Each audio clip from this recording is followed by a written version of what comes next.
The peaceful suburban park in the upscale, gated community is serene, with sunlight filtering through the tall trees.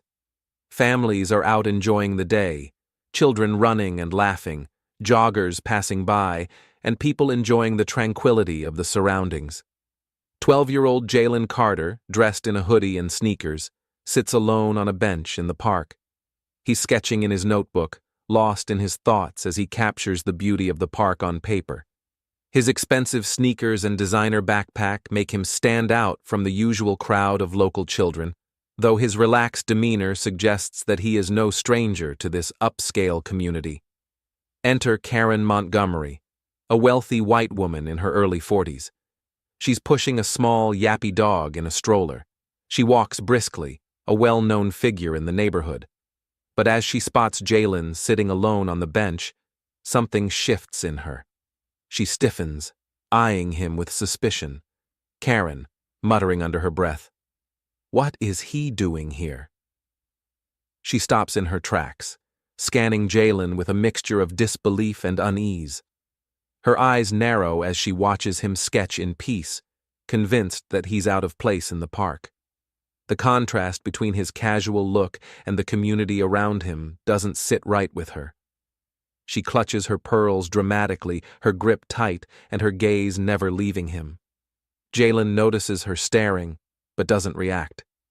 He's used to people judging him based on assumptions. He keeps his focus on the notebook in his hands, unfazed by her glances. Karen, her mind made up, strides over to him with a fake smile plastered on her face. She stops just a few feet away and tilts her head with a sense of superiority. Karen, sweetly, "Hi there, are you lost?" Jalen glances up from his sketchbook, his expression uninterested. Jalen, flatly, "Nope." Karen forces a chuckle, her voice sweet but laced with condescension. Karen, "Well, where do your parents live? You don't look like you belong here." Jalen continues to sketch, ignoring her attempt to engage him further. Jalen, nonchalantly, "I live here." Karen's smile falters, her brow furrowing in disbelief. She stares at him, then glances around, trying to find something to contradict his statement, but she refuses to accept it, her grip on the stroller's handle tightening. Karen, "Nice try. I know all the families in this neighborhood. What are you really doing here?" Jalen sighs and opens his hand, showing her the key to his home. He doesn't need to explain himself, but her disbelief is overwhelming. Jalen, calmly, "I live in the big house on the hill, the one with the blue gates." Karen's eyes narrow further. She scans the area, her gaze fixing on the large mansion up on the hill. A mansion that belongs to none other than the Carter family, one of the wealthiest families in town. She refuses to believe him. Karen, "Yeah, right. I'm calling the cops." Without another word, Karen pulls out her phone, dialing 911 with a sense of self-importance. The reality of the situation doesn't seem to faze her. Her mind is made up. She's certain something isn't right with this boy. And in her world, people like Jalen aren't supposed to be here, not in this neighborhood. As she speaks into the phone, her voice grows louder, filled with a self-righteous conviction that only strengthens the false accusation she's made. Karen, into the phone, voice trembling with certainty. "Yes, I need help. There's a young boy sitting in the park who doesn't belong here. I think he's up to something suspicious." She glances over at Jalen one more time, her eyes cold with judgment. Jalen watches her, unfazed. He knows how this story is going to unfold, and he's ready to face it. He's been living with this kind of prejudice his whole life, and yet it still stings each time it happens. The calmness of the park contrasts with the storm that's about to erupt. Jalen's day of peace disrupted by the baseless prejudice of a stranger. And little does Karen know, her actions are about to have consequences she couldn't possibly imagine.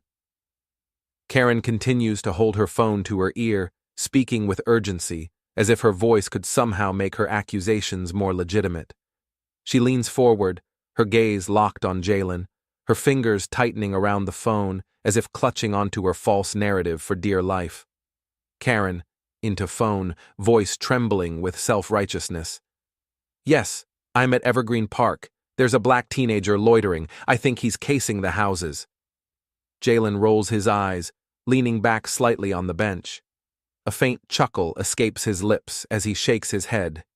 His hands remain steady, holding his phone now in front of him. He doesn't flinch at her accusation, but rather mutters under his breath in disbelief. Jalen, muttering to himself, "Here we go again." Just as he speaks, a white jogger runs by and overhears the escalating interaction. The jogger, sensing something is off, slows down and stops a few feet away, eyeing Karen with visible discomfort. Jogger, speaking to Karen, voice calm but firm. Lady, he's just sitting there. He's not doing anything." Karen's gaze sharpens. She glares at the jogger, clearly irritated by the interruption, and snaps back, her voice rising in frustration. Karen, snapping, "Stay out of this!" The jogger, sensing the hostility in her tone, takes a step back, but doesn't argue further, watching the situation unfold with concern. Meanwhile, Jalen, with a calm and collected demeanor, pulls out his phone, the screen lighting up as he begins recording the interaction. Jalen, speaking directly to Karen, his voice even. "You know, false police reports are illegal, right?" Karen ignores him, continuing to yell into her phone with exaggerated urgency, her voice now dripping with manufactured fear. Karen, dramatically, into the phone. "He's being aggressive. I don't feel safe." Jalen stands up slowly, still recording, now fully aware of how deep Karen's lie is going. The distant wail of sirens begins to grow louder, signaling the arrival of the police. But it's clear, Karen's manipulation is in full swing. Jalen knows all too well how this could end, but he's not backing down. The tension between the two of them escalates as the sirens grow louder, the sound of impending authority drawing closer. Jalen's phone captures the absurdity of the situation, his calm demeanor contrasting sharply with Karen's hysteria. His heart pounds a little faster now, but it's not fear, it's anticipation. He knows that once the police arrive, he will have the truth on his side, and that, more than anything, is what's going to make this situation turn around. The sound of sirens grows louder as two police cruisers screech to a halt in front of the park. Their flashing lights paint the street in a dizzying mix of red and blue, drawing more eyes to the scene. Jalen remains seated on the bench, unfazed by the commotion. His posture is relaxed, his gaze steady, as he continues to record the encounter. He's done this before. He knows how these situations unfold, and he's prepared. As the doors of the police cruisers open, two officers step out onto the pavement. They exchange a quick look, then approach the scene. Karen, clearly delighted at the prospect of the officers finally taking her side, rushes toward them with exaggerated urgency, throwing her hands up in the air. Karen, pointing wildly. "That's him. He was watching the houses, acting suspicious. He refused to leave when I asked." The officers glance at each other, clearly skeptical. They turn toward Jalen, who still sits calmly on the bench, his phone held steady in his hand, recording the entire exchange. "Officer," approaching Jalen, attempting to maintain authority. "Hey kid, mind telling us what you're doing here?" Jalen looks up slowly, locking eyes with the officer, before offering a small smirk. Jalen, smirking. "Existing?" Karen gasps dramatically, clutching her chest in mock horror. Her eyes widen, and she hisses with outrage. Karen, hissing, frantic, "Do something! He's being disrespectful." The officer doesn't react, his eyes narrowing slightly as he looks at Jalen. The calm confidence in the boy's demeanor seems to catch him off guard, and for a moment the officer hesitates. Another officer steps forward, more serious. Officer 2 to Jalen, "We're going to need to see some ID, kid." Without missing a beat, Jalen pulls out his wallet, handing over his student ID without a trace of hesitation. He watches as the officers take the ID, glancing at it briefly. The second officer's eyebrows furrow, and he passes the ID to his partner, who looks at it with a mix of confusion and uncertainty. Officer 1, looking at the ID, then at Officer 2. Wait a second. This is from a private school? Jalen nods, his smirk remaining intact. Jalen, casually. Yep, you can Google it. The officers exchange another glance, this one laced with clear confusion.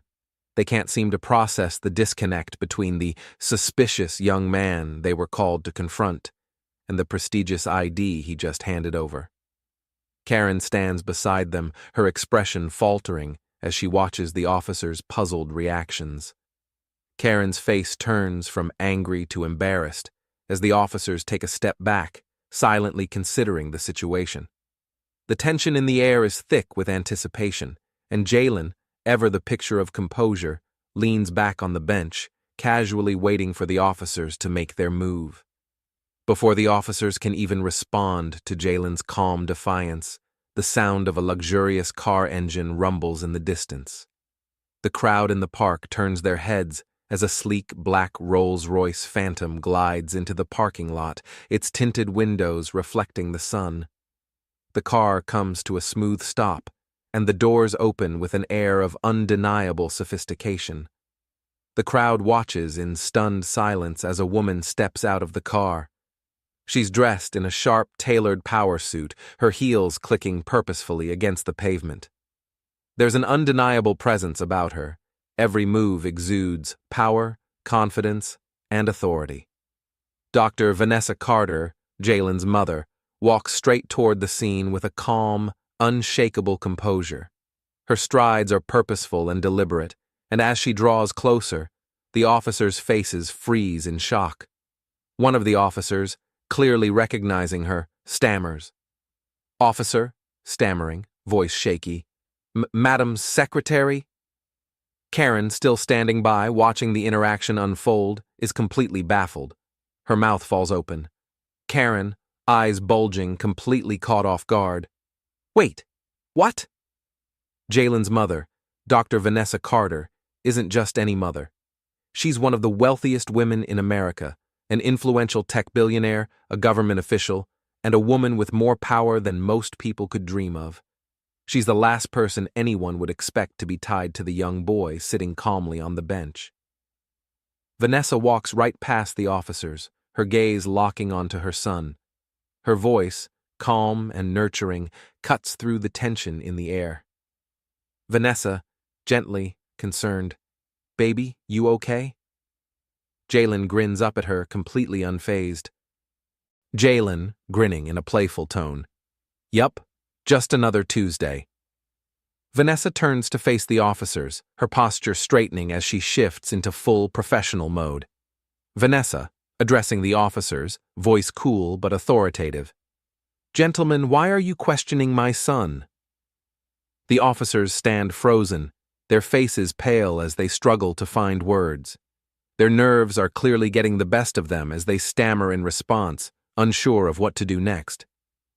Officer 1, sweating, stammering. Misunderstanding, ma'am, we got a call." Vanessa cuts him off, her gaze unwavering, her voice stern. Vanessa, interrupting. "I wasn't talking to you." Karen, desperate to cover her tracks, tries to intervene with an insincere smile. Karen, laughing nervously, a desperate tone. "Oh, ha ha ha ha, this was all a mistake. I just thought—" Vanessa, without missing a beat, holds up a hand, silencing her immediately.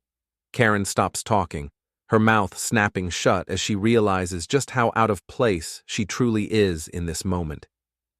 Vanessa's eyes stay fixed on the officers, who are now visibly sweating. The power shift is palpable.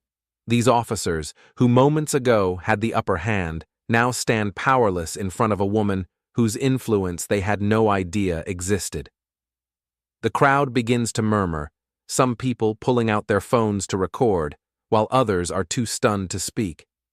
The tables have turned completely, and Karen, along with the officers, are now on the wrong side of the equation. Vanessa, her voice calm but carrying undeniable authority, turns back to the officers. Vanessa, coolly. I assume you're both wearing body cams? The officers look at each other nervously before one responds. Officer. Yes, ma'am. We're fully equipped. Vanessa nods slowly, a satisfied glint in her eyes.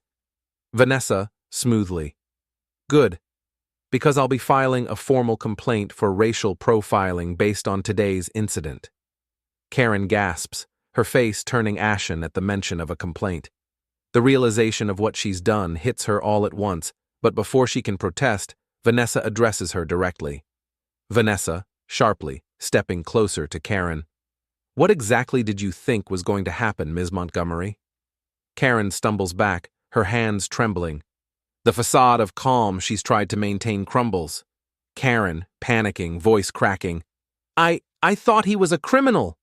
Vanessa tilts her head, her expression one of disbelief and calm disgust. Vanessa, coolly. And now you are facing a lawsuit for filing a false police report based on racial bias. Karen's knees almost give way beneath her as the weight of Vanessa's words crashes down on her. The officers exchange a glance, now fully aware that they've been caught in a mess of their own making. They stand awkwardly, neither of them daring to speak up. Vanessa turns back to Jalen, her tone softening, but with a hint of amusement. Vanessa, to Jalen, smirking. Let's go home. This neighborhood is getting too dangerous. Jalen looks up at her, a smile spreading across his face. Without another word, they turn away from Karen and the officers, walking toward the Rolls-Royce. Karen, left standing alone in the park, watches as the sleek black car glides away. Her face flushes with humiliation as she realizes just how badly she misjudged both Jalen and his mother.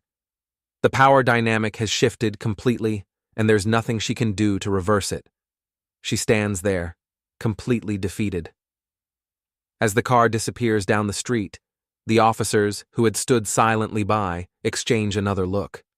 The moment is over, and they are left to process the gravity of their involvement. Jamal's small hands clutched the crumpled bills and coins, each one earned through weeks of saving every penny he could. Today was special. Today was his mom's birthday. The woman who had always worked hard to take care of him, to give him everything she could, even when it meant going without. Jamal loved her more than anything, and he wanted to give her a gift that showed just how much. With a skip in his step, he walked down the busy street toward the fancy jewelry store he had spotted many times before. It wasn't a store he could afford to shop in, but he had worked hard, and today he felt proud. He couldn't wait to see his mom smile when she opened the gift. As he stepped into the store, his eyes immediately fell on a delicate gold necklace displayed in the center. It was beautiful, shining under the soft lights. It was perfect. His heart raced with excitement as he walked up to the glass case. He reached for the necklace, imagining the look on his mom's face when she saw it. But just as his fingers brushed against the gold, a sharp voice cut through the air. "Can I help you?" Jamal looked up, startled. Standing behind him was an older white man, his arms crossed and his eyes narrowed. The store owner's sneer was almost as cold as his words. He looked at Jamal with disdain, as though the mere presence of the boy in his store was an inconvenience. Jamal's heart sank, but he wasn't going to back down. He had come this far. Today, he was going to do something special for his mom. But he could feel the weight of the store owner's judgment bearing down on him. Jamal's smile began to fade the moment the store owner spoke, his harsh tone slicing through the excitement he had felt just moments ago. His grip on the crumpled bills tightened, but he didn't let go of his resolve. "I want to buy this necklace for my mom," Jamal said, his voice steady despite the rising sense of humiliation building inside him. This was supposed to be a special moment, a gift he had worked so hard for. But now the dream seemed to be slipping away. The store owner looked at Jamal with a dismissive sneer, his eyes scanning the crumpled dollar bills and coins in Jamal's hand. The man scoffed, shaking his head. Kid, the store owner said, his voice dripping with sarcasm. This isn't a flea market, you can't afford that. The words hit Jamal like a punch to the gut. His face burned with shame as a couple of customers nearby giggled. Their whispers stung, making Jamal feel smaller than he ever had before. But Jamal wasn't going to give up. His mom deserved that necklace. He carefully counted out the money, his hands shaking. There wasn't much, but it was all he had. I have $12.50, Jamal said, his voice a little more hopeful, despite the weight of the situation.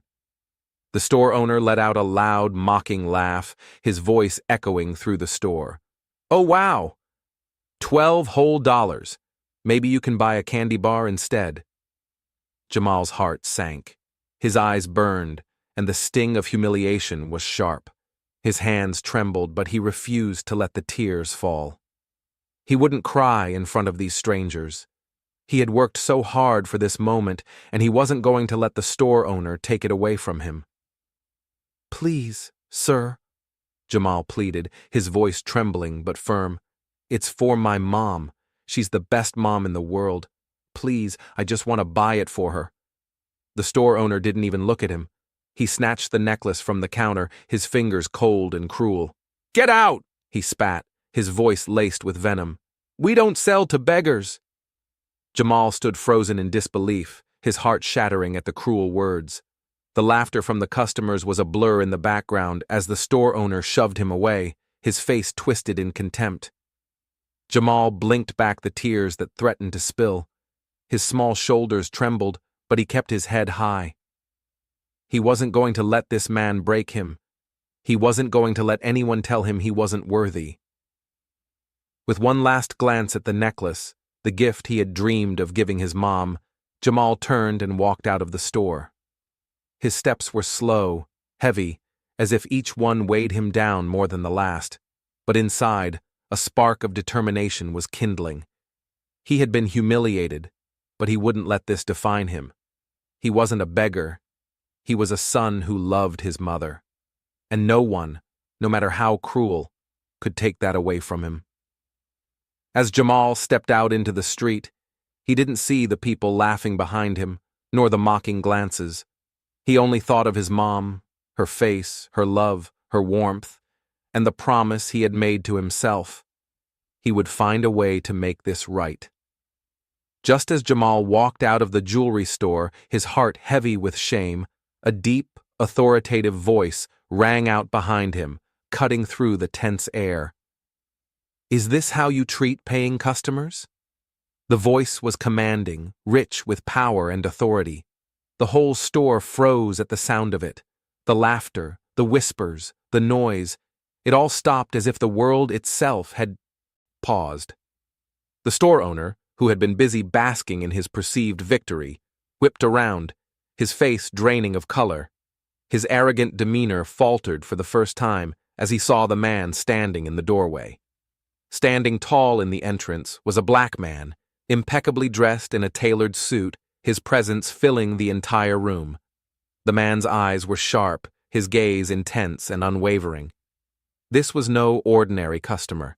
This was Mr. Carter, a billionaire, a business mogul, a philanthropist known for his sharp mind and no-tolerance policy for injustice. He was a man who didn't just talk about doing the right thing, he lived it. And in this moment, the store owner had just made the mistake of a lifetime. Mr. Carter walked forward with confidence, his every step deliberate. He moved with an air of authority that made the store owner step back in apprehension. When Mr. Carter reached Jamal, he placed a firm, comforting hand on the boy's shoulder. This young man was just trying to buy a gift for his mother, Mr. Carter said calmly, his voice smooth but laced with quiet anger.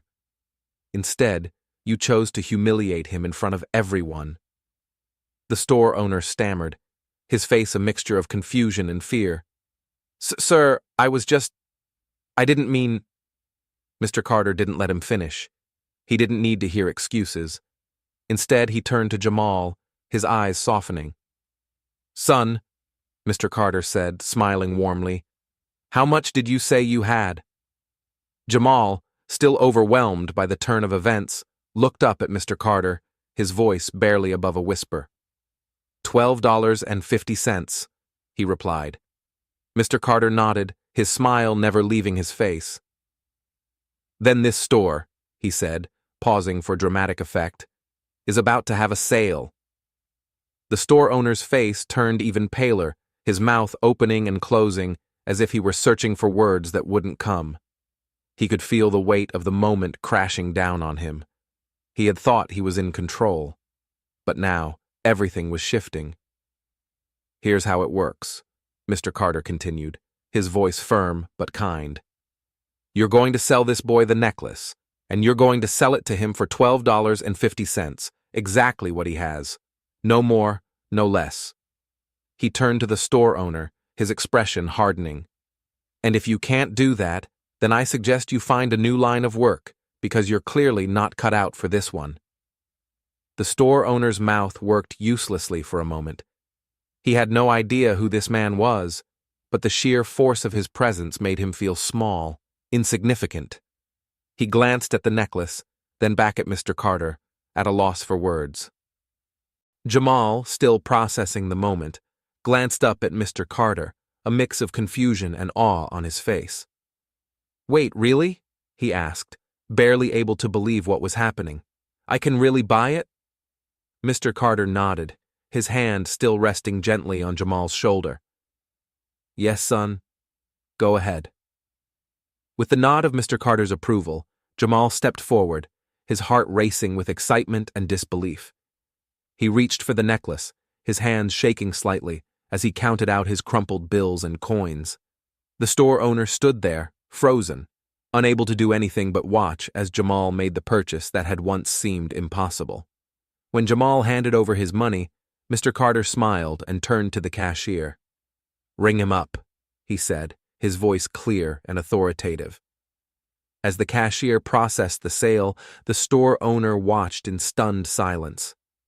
The moment that he thought he could control, his harsh dismissal of Jamal, his cruel mockery, had just turned on him, and there was nothing he could do to fix it. Jamal took the necklace, holding it carefully in his hands. For the first time that day, a genuine smile broke across his face. He had done it. He had bought the perfect gift for his mom. Mr. Carter turned back to him, his eyes kind. You did the right thing, Jamal, he said, his voice full of warmth. Your mom is lucky to have a son like you. Jamal smiled, his eyes shining with gratitude. Thank you, Mr. Carter. Thank you so much. As the two of them walked toward the door, the store owner remained frozen behind them, a man utterly humbled by the justice he had just witnessed. He realized, far too late, that it wasn't just Jamal who had been wronged, it was him, and the shame of it would follow him for a long time. As Jamal stepped out of the store, the cool air of the evening seemed fresher, the weight of his burden lifted. He wasn't just a boy who had bought a necklace for his mother. He was someone who had shown resilience in the face of cruelty, someone who had done the right thing despite the odds. And now, with the help of a powerful man, that right thing had been rewarded in the most unexpected way. Jamal's heart swelled with pride as he looked down at the delicate gold necklace in his hands. He was going to make his mom proud, and in the process, he had learned that sometimes even the smallest acts of kindness could lead to the biggest changes. Justice had been served, and karma, as always, had a way of catching up. As Jamal clutched the delicate necklace in his hands, his heart still racing with excitement, Mr. Carter turned his attention back to the store owner. The look in his eyes had shifted. It was no longer just about teaching a lesson. It was about something far bigger. Without missing a beat, Mr. Carter reached into his pocket and pulled out a sleek black credit card, the kind that seemed to shimmer with power. He looked at the store owner, a glint of resolve in his gaze. I'll buy the necklace, Mr. Carter said calmly, but then added, and the store. The words hung in the air like a thunderclap, and for a moment, the world seemed to stop. The store owner's jaw dropped, His eyes widened in disbelief, as if he couldn't quite comprehend what he had just heard. "Wait, what?" the store owner stammered, his face turning a sickly shade of pale as the reality of what was happening slowly began to sink in. His arrogance, his smugness, the way he had belittled Jamal, all of it was about to come crashing down on him. Mr. Carter smirked, enjoying the power shift. He turned to an assistant who had been quietly observing the scene from the side, standing at attention like a well-trained employee. "Make the call. This business is now under new ownership," Mr. Carter instructed, his tone as cold and firm as the stone beneath his feet. The store owner's mind raced, trying to grasp what was happening, but it was too late. His eyes flicked to the assistant, who had already pulled out their phone, dialing a number with the practiced speed of someone who had done this before. The store owner's knees wobbled slightly, his panic becoming more evident, as the assistant spoke in the background. "Mr. Carter has bought this business. Your services are no longer required," the assistant said into the phone, and the store owner's face turned an ashen gray. He stood there, frozen, realizing that he had just been fired from his own store. The weight of the humiliation settled over him like a thick fog, suffocating him in front of the very customers he had belittled. He had thought he was untouchable. He had laughed at Jamal. He had laughed at the idea that someone could challenge him, but now, in an instant, he was nothing. The man who had used his power to harm others was now the one without any. Meanwhile, Mr. Carter bent down to Jamal's level, his presence gentle, yet full of strength. He looked at the boy with a warm smile that made Jamal's heart swell with gratitude. He had already done more for Jamal than he could ever have imagined. "Here," Mr. Carter said, handing Jamal the necklace. "Give this to your mom, free of charge." Jamal's eyes widened in disbelief as he took the necklace from Mr. Carter's hand. He couldn't believe it. This was the same necklace he had so desperately wanted to buy for his mom, but now it was his, no strings attached. But sir, I only have $12.50, Jamal said, his voice trembling with confusion. He had expected to pay for the necklace, but now, here it was, in his hands, and he hadn't spent a penny more than he had. His heart raced with a mix of excitement and awe. Mr. Carter smiled down at him, his voice filled with warmth. $12.50. And that's all that matters, he said, his words soft but filled with meaning. What matters is the heart, and you, Jamal, have more than enough of it.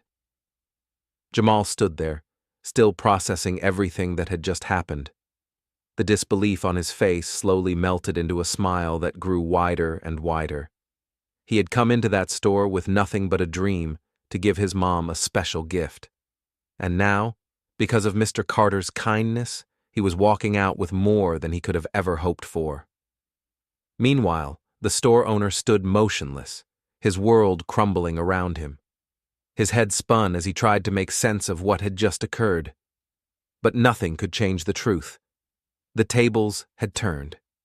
Karma had arrived in full force, and the man who had humiliated Jamal was now left standing, powerless, his reputation shattered by his own actions. Mr. Carter turned to the store owner one final time, his gaze piercing. You'll find that people with character get further in life than those who use their position to hurt others, he said, his words a calm but sharp reminder of the lesson that had just been delivered. The store owner stood there, utterly defeated, unable to speak or defend himself.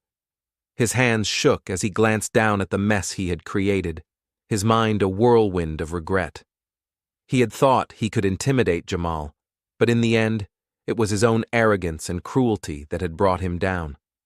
Jamal, with the necklace in hand, turned to leave the store, his heart lighter than it had been in ages. He had done the right thing, and now he was being rewarded in a way he could never have imagined. The lesson he had learned today wasn't just about standing up to injustice. It was about the power of kindness, the value of integrity, and the beauty of giving from the heart. As he stepped out of the store, he looked up at Mr. Carter, who had followed him out. "Thank you," Jamal said quietly, his voice full of gratitude. Mr. Carter smiled, his eyes warm. "You're welcome, Jamal. Now go make your mom proud." And with that, Jamal walked out into the world, no longer just a boy with a dream, but a boy with a future. One filled with possibility, love, and the reminder that doing the right thing could change everything. The store owner, meanwhile, was left standing alone, his empire reduced to rubble by his own actions, a lesson learned too late. Karma had indeed hit back hard, and there was no escaping the consequences. That evening, Jamal ran through the rain-soaked streets, clutching the gold necklace tightly in his hands. His heart pounded in his chest, not from exhaustion, but from excitement. Today had been a whirlwind, one that had started with shame and ended with something far more precious than he could have ever imagined. The necklace wasn't just a piece of jewelry. It was the culmination of a promise, a dream, and the kindness of a stranger who had changed everything for him. Jamal reached his small apartment, his face flushed with excitement. His mother, Sarah, was sitting at the table, exhausted from a long day at work. She looked up as Jamal entered, her tired eyes brightening when she saw him. "Baby," Sarah said with a weary smile, her voice tinged with the fatigue of the day. "How was your day?" Jamal didn't answer right away. He ran over to her, his eyes shining with pride. Holding out the delicate gold necklace, he said excitedly, "Happy birthday, Mama!" Sarah gasped, her hand flying to her mouth in disbelief. She looked at the necklace, then back at Jamal, her hands trembling as she took it from him. Her eyes welled up with tears as the weight of the moment settled over her. She had no idea how her son had managed to afford something so beautiful, something so extravagant. "Baby, how did you afford this?" she asked, her voice shaking. She tried to hold back the tears, but they spilled over anyway, leaving streaks down her cheeks. Jamal smiled proudly, his chest swelling with happiness. He wasn't ashamed anymore. He had done something good, something right. "A kind man helped me," he said simply, his eyes softening with gratitude. "He showed me what it means to stand up for what's right." Sarah looked at Jamal, her heart swelling with love and pride.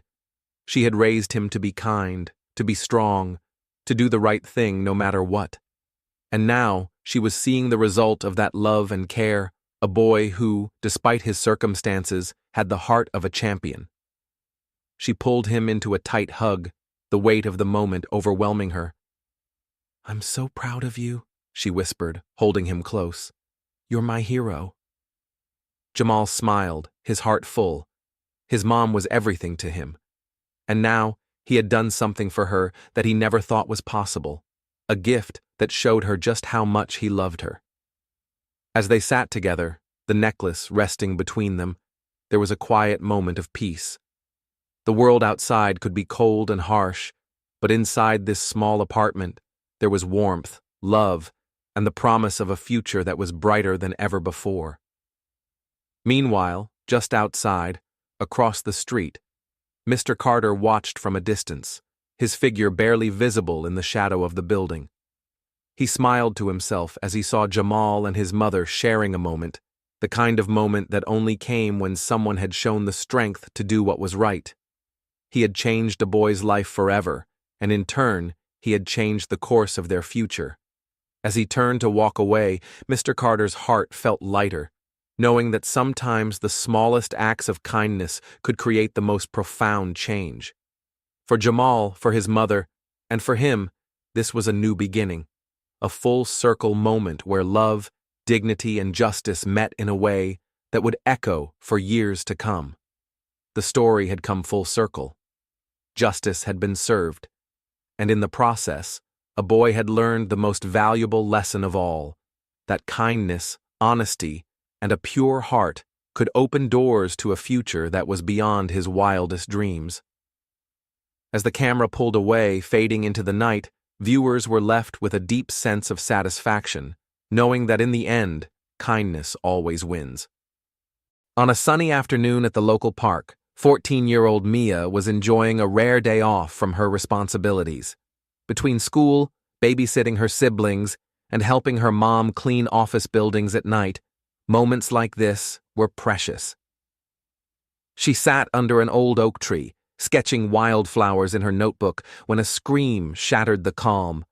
Across the park, a crowd had gathered at the lake's edge, pointing frantically at the water.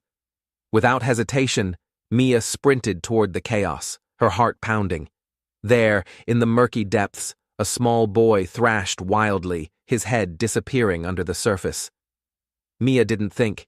She kicked off her sneakers and dove in, the cold water stealing her breath. Her arms sliced through the waves as she reached the boy, his tiny hands clawing at her. "I've got you!" she shouted, hooking an arm around his chest. The lake fought her, the current, the boy's panic, the weight of her soaked clothes. But Mia refused to let go. With every ounce of strength, she dragged him to shore, collapsing on the grass as the crowd erupted in cheers. What Mia didn't know was that the boy she'd saved wasn't just any child. His parents, rushing through the crowd with tears streaming down their faces, were tech moguls Elena and Marcus Cole, billionaires whose influence spanned the globe. And in saving their son, Mia had set in motion a chain of events that would rewrite her future, her family's fate, and the very meaning of hero. Mia sprinted to the water's edge, her heart pounding as she saw the little boy struggling to stay afloat. His tiny arms flailed wildly, his cries swallowed by the churning waves. Without a second thought, Mia kicked off her sneakers and dove in, the icy water stealing her breath. The current was stronger than she expected, pulling her under as she fought to reach him. But Mia was determined. She swam harder, her arms slicing through the water until she finally grabbed the boy's wrist. "I've got you!" she shouted, though her voice was drowned out by the splashing. The boy clung to her, his panic making it harder to keep them both afloat. Mia's muscles burned, her lungs screaming for air, but she refused to let go. With every ounce of strength, she dragged him toward the shore, the crowd cheering her on. When her feet finally touched the muddy bottom, she stumbled onto the grass, collapsing as the boy coughed and gasped for air.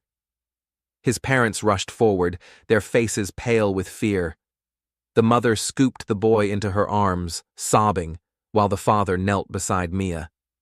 "Are you okay?" he asked, his voice trembling. Mia nodded, too exhausted to speak. She handed the boy to his parents, their gratitude pouring out in tearful whispers. But before they could even thank her properly, Mia stood up, her soaked clothes clinging to her shivering body. "I'm just glad he's safe," she said with a tired smile, before turning to walk away. As she disappeared into the crowd, the parents exchanged a look of disbelief. Who was this girl who'd risked her life for their son without expecting anything in return? They didn't know her name, her story, or the struggles she faced every day. But they knew one thing.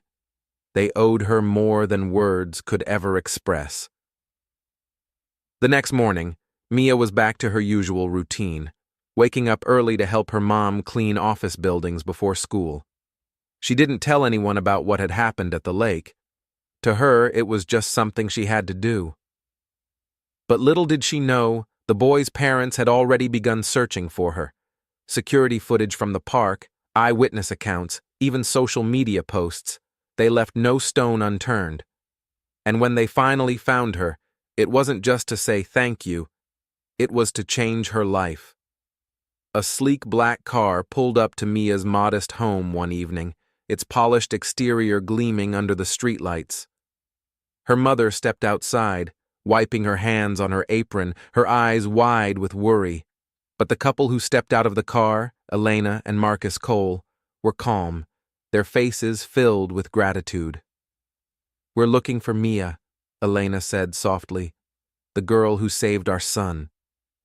Mia's heart raced as she stepped onto the porch, her hands trembling. Was she in trouble? Had she done something wrong?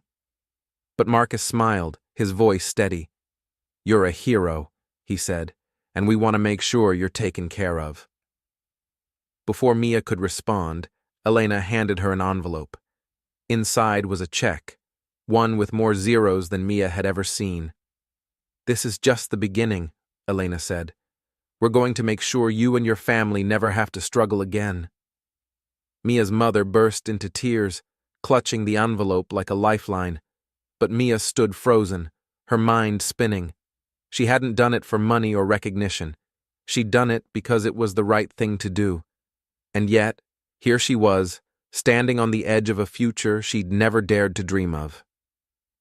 The next day, a sleek black car pulled up to Mia's modest home, its polished exterior gleaming under the midday sun. The neighborhood kids stopped their games to stare, whispering as the doors opened, and a well-dressed couple stepped out. It was Mr. and Mrs. Reynolds, billionaire philanthropists, and the parents of the boy Mia had saved. They had spent the entire night searching for her, determined to find the girl who'd risked her life for their son. Mia's mother stepped onto the porch, wiping her hands on her apron, her face a mix of confusion and worry. But the Reynolds' expressions were soft, their eyes filled with gratitude. "We're looking for Mia," Mrs. Reynolds said, her voice trembling. "The girl who saved our son." Mia appeared in the doorway, her heart racing. Was she in trouble? Had she done something wrong? But Mr. Reynolds smiled, his voice steady. "You're a hero," he said, "and we want to make sure you're taken care of." Before Mia could respond, Mrs. Reynolds handed her an envelope. Inside was a check, one with more zeros than Mia had ever seen. "This is just the beginning," Mrs. Reynolds said. "We're going to make sure you and your family never have to struggle again." Mia's mother burst into tears, clutching the envelope like a lifeline. But Mia stood frozen, her mind spinning. She hadn't done it for money or recognition. She'd done it because it was the right thing to do. And yet, here she was, standing on the edge of a future she'd never dared to dream of. The Reynolds didn't stop there. They invited Mia and her family to their estate, a sprawling mansion that felt like something out of a movie. They sat in the sunlit garden, sipping lemonade as they talked about Mia's dreams, her love of art, her passion for helping others. "We want to support you," Mr. Reynolds said. "School, college, whatever you need. You've given us the greatest gift, our son's life. Now, let us give you the future you deserve." Tears filled Mia's eyes as she looked at her mother, who nodded with a smile. For the first time, Mia allowed herself to hope, to believe that maybe, just maybe, her life could be more than survival. And as the sun set over the estate, casting a golden glow over the garden, Mia realized something profound. Sometimes, the bravest thing you can do is accept help when it's offered. But their gratitude didn't stop at words. The Reynolds offered Mia a full scholarship to the best schools, a trust fund for her future, and even a new home for her family. For Mia, who had always dreamed of becoming a doctor, this was the chance of a lifetime. Yet, as she stood in the doorway of their new house, a cozy, sunlit home with a backyard and a room of her own, she felt a mix of joy and disbelief. Her mother traced her fingers over the polished countertops, tears streaming down her face. "We're safe now," she whispered, "because of you." Mia's life transformed overnight. She swapped thrift store uniforms for a crisp blazer at Silverbrook Academy, a prestigious prep school where teachers nurtured her love of science. The Reynolds didn't just fund her education, they became mentors. Mrs. Reynolds, a former surgeon, spent weekends tutoring Mia in biology, while Mr. Reynolds arranged internships at his hospital network. "You're going to change the world," he told her, "and we're going to make sure you have the tools to do it." But Mia's greatest challenge wasn't academics, it was believing she belonged. On her first day at Silverbrook, she overheard whispers, "That's the charity case." She clenched her fists, remembering the Reynolds' advice. "Hold your head high. You've earned this." By senior year, those whispers turned to awe. Mia graduated valedictorian, her speech echoing through the auditorium. "Kindness isn't a weakness. It's the bravest force we have.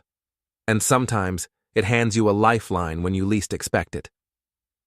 College brought new horizons. At Stanford Medical School, Mia thrived, her childhood struggles fueling her passion for pediatric care. The Reynolds Trust Fund covered her tuition, but Mia took nothing for granted. She worked night shifts at a clinic, treating kids from underserved communities, kids like her siblings, like her former self. One evening, she treated a boy with asthma, his mother's exhausted eyes mirroring her own. Mom's years ago. Mia slipped her a referral to free specialists, scribbling her personal number on the back. "Call me any time," she said. The woman hugged her, sobbing. In that moment, Mia understood her purpose.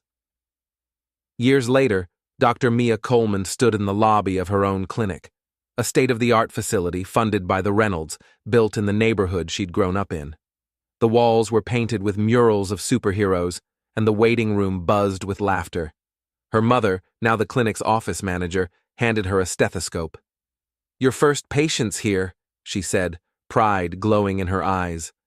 Mia glanced at the name on the chart and smiled. It was the little boy she'd saved all those years ago, now a healthy teenager volunteering as a mentor. "Full circle," she whispered. The Reynolds sat in the front row at the clinic's opening ceremony, their son beside them. "You did this," Mr. Reynolds said, clasping Mia's hand. "We just gave you a push." Mia shook her head. "You gave me a chance. That's all anyone needs." That night, Mia returned to her childhood home, now a community center offering free tutoring and meals. Kids raced through the halls, their dreams scribbled on a future doctor's bulletin board. She paused by the lake where it had all begun, the water shimmering under the moonlight. "Thank you," she murmured, to the universe, to the Reynolds, to her younger self who dared to jump in. Because Mia's story wasn't just about a girl who saved a drowning child. It was about how one act of courage can ignite 1,000 more, how a billionaire's gratitude could build clinics, fund scholarships, and inspire a generation, and how a black girl from the shadows became a beacon of hope, proving that heroes don't wear capes. They wear scrubs, stethoscopes, and the quiet confidence of someone who knows the value of a second chance.